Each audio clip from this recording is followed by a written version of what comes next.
Hello guys, welcome back to my channel. आज पनि म फुटबलका नयाँ अपडेट्स लिएर आइसकेको छु। Let start the video.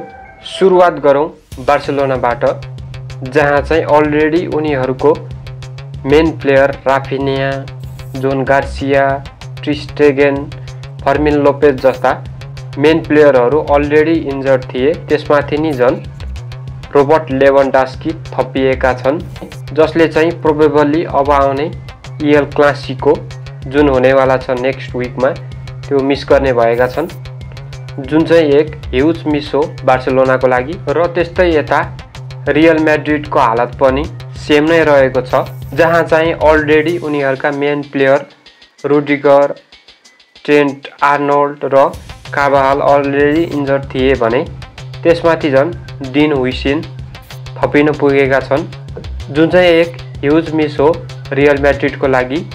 Real मैड्रिडमा अब जम्मा 2 सेन्टर ब्याक रहेका छन् पेरिङमा, सेन्सियो र मिलिटाउ। डिन हुइसिनको कमी रियल मैड्रिडको ब्याकलाइनमा प्रोबेबली देखिने छ अब आउने गेमहरूमा। उनी चाहिँ एक निकै नै इम्पोर्टेन्ट प्लेयर हुन् रियल मैड्रिडको लागि।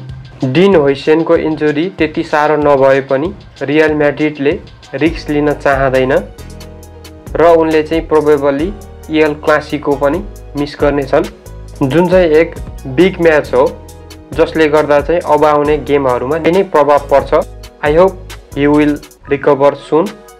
र यो त भए बार्सा र रियल मैड्रिडका इन्जुरीका अपडेट्स। र अब कुरा गरौँ अन्डर 20 वर्ल्ड कप, जहाँ चाहिँ अर्जेन्टिनाको सिनियर टिम जस्तै उनीहरूको अन्डर 20 टिमले पनि धमाका मचाइरहेको छ वर्ल्ड फुटबलमा।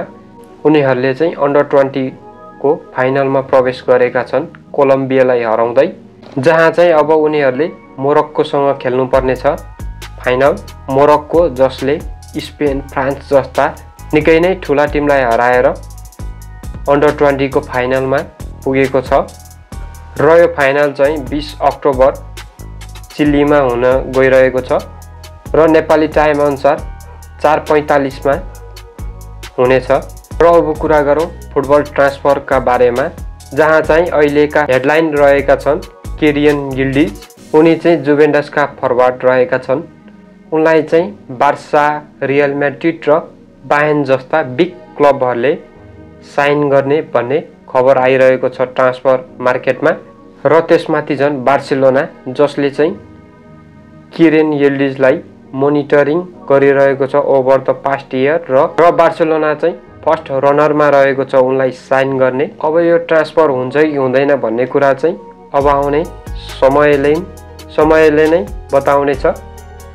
र अहिलेको बार्साको फाइनेन्सियल कन्डिसन हेर्दा चाहिँ I don't think Barca would offer this transfer.